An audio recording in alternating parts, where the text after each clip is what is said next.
Trên new free pani bang riba yang bun sang khap yang hang klaim dah rak we rak ne dak boho rak ne lum ta kata lai bing kono kana yuan hang nyem dah kale jong lịch sử ke biak kata lai rung rang yo kata la hang Trung Quốc cho nên thao nhục ta nó lấy lại lịch sử cái nhiều càng pi bằng pro lấy ta này chính đảng Cộng hòa ta kale kata lai ria le đảng Cộng sản thư nhiều lệ mang lai mạ lần là bao nhiêu có đảng Cộng sản út sĩ kata lai quay lên trong biển Đông xa trong cất lấy hàng Campuchia vừa đã ra này một lấy rung lú lần che Campuchia hil mất nhiều lên Trung Quốc nách mất càng xoa quay sau đứt nó là ra nó phun khai nhiều cái bẹo nhiều cái bẹo nhưng nó mày bread ít lăng lấy video lấy rút ebook cất lấy lấy hàng lấy gal này rồi. Ngày 17 tháng 2 năm 1979, khoảng 600.000 quân Trung Quốc đã tràn qua các tỉnh biên giới phía Bắc Việt Nam, bắt đầu cuộc chiến biên giới giữa hai nước từng là đồng minh, anh em môi hở răng lạnh. Cuộc chiến kéo dài khoảng 30 ngày đã khiến khoảng 100.000 dân thường thiệt mạng và hơn 1,5 triệu người mất nhà cửa, theo thống kê của truyền thông Việt Nam. Máu này cần nhìn Duat lem sẽ này á, ta bộ pi bằng pro ria anak na buồn sang hang na buồn sang nục lau le kana buồn sang cái nhựa này hiếm pa lại nó đây đã ta một tuổi lăng ở cậu cũ vừa kết Việt Nam thì nhiều bột là đội mong cần Trung Quốc vừa nhắm pa Trung Quốc yang xoa quay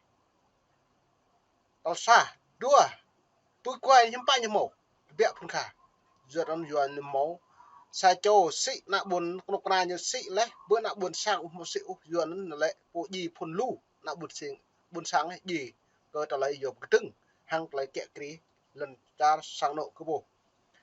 nên mày phải xem lăng bịa nít cơ ta lấy video hang lấy rõ về cơ ta lấy đã buộc hạt rẻ phun khai như cái bẹo một bạn lấy rung răng cơ lấy lon lá vật hàng Campuchia vật hàng Trung Quốc lấy Việt Nam nhúng bảy Việt Nam lại nhiều thằng màu lợn lão hàng tôi hàng đang cộng sản Việt Nam Hà Nội nhiều thằng màu lợn lão nhiều con nào nhúng được bẹo mừng tay nhiều sầm chiếm đuôi dưới nó lần chả Việt Nam lùm nuôi càng xoa Rusa lấy trôn lẩu prang trun lấy từng một mà lần chả như nó nút nó là cả mồm nuôi lúa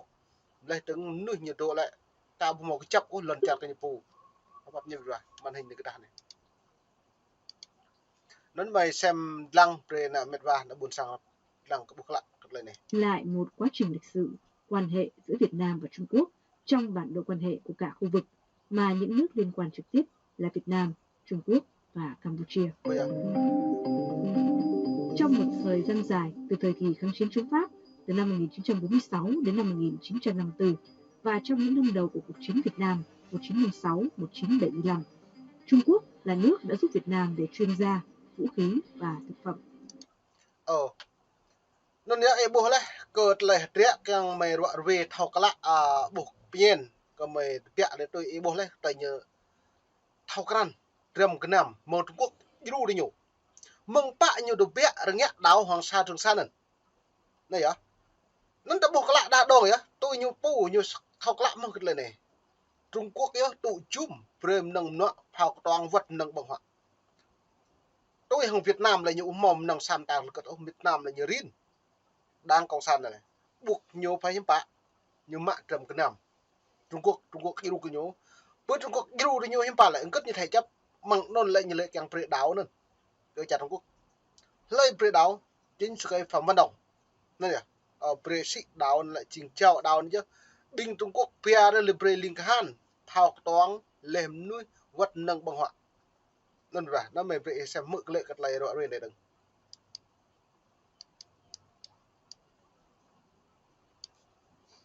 từ năm 1946 đến năm 1954 và trong những năm đầu của cuộc chiến Việt Nam 1956-1975,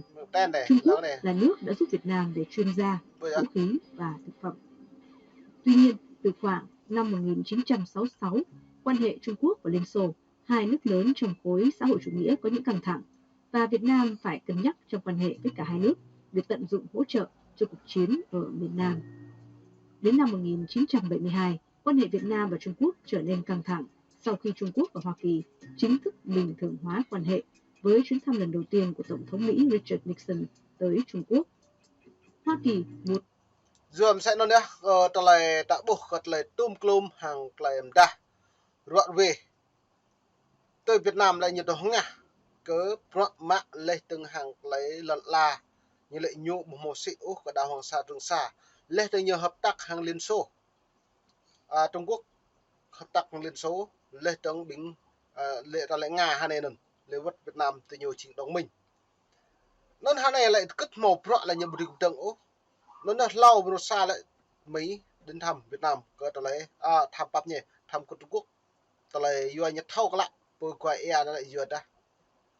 Việt Nam như sĩ của Trung Quốc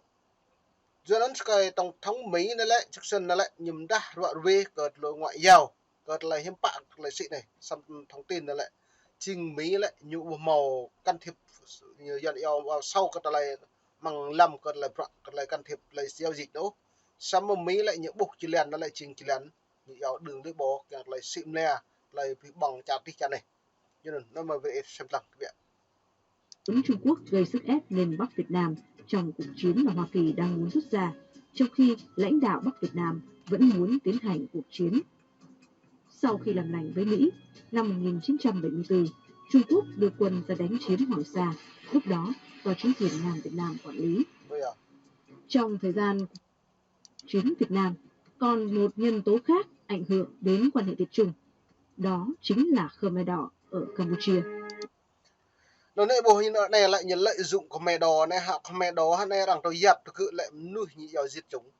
cái bộ mong bạc bẹ phun khả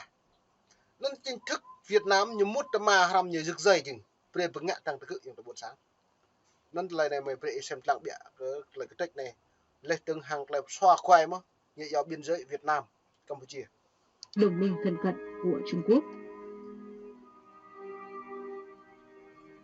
Việt Nam vào lúc này cùng là anh em cộng sản với Khmer Đỏ. Tuy nhiên, từ năm 1971, Việt Nam và Khmer Đỏ đã có những vụ đụng độ trên biên giới chung. Năm 1975, Khmer Đỏ với lãnh tụ là Pol Pot lật đổ chính phủ của Thủ tướng Lon Nol, thân Mỹ và tiến vào Phnom Penh, lập nên nhà nước Dân chủ Campuchia. Khmer Đỏ tuyên bố một loạt vùng trên biên giới Việt Nam Campuchia phải được trả về cho Campuchia, nhưng Việt Nam nói đây là vùng đất thuộc Việt Nam từ nhiều thế kỷ trước. Bây giờ tua nhua là vua ta hay nó nên một lại Campuchia như một tua phê phái cơ ta lại không mấy đo hàng lại không mấy không cơ lại như mạ trình doan như mút mà này bồi doan lại như ngại dòng trời bị pro nẻo nó này doan như mút mà pre nạ buồn sang người dân tự yên lên từng cái gì tặng thằng là buồn sang phải là cái lùm ai làm như nhiều thằng giật rơi một đại hối nó này dòng lịch sử là đang tôi xem lăng là bút rẻ lúc nào đang có sản Việt Nam này bạn đi như nào nhiều có năng lợi dụng như lợi dụng càng là ngạ thằng đang pu lên từng nhiều một quyền lợi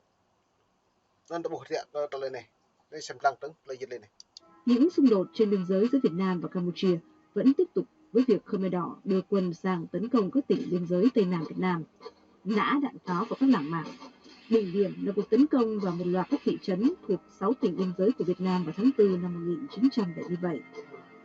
Tháng 4 năm 1978, quân Pol Pot tấn công vào Ba Chúc, huyện Tri Tôn, An Giang,